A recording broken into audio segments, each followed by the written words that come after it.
Kalungkutan ay lagi na lang, kasiyahan ay minsan lang makamtan. O buhay,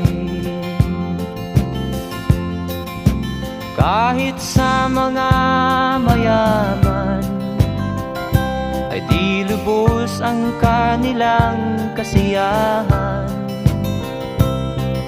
Sa buhay ng mahirap ay gayon din, lalo pat kay dami mong mga utang.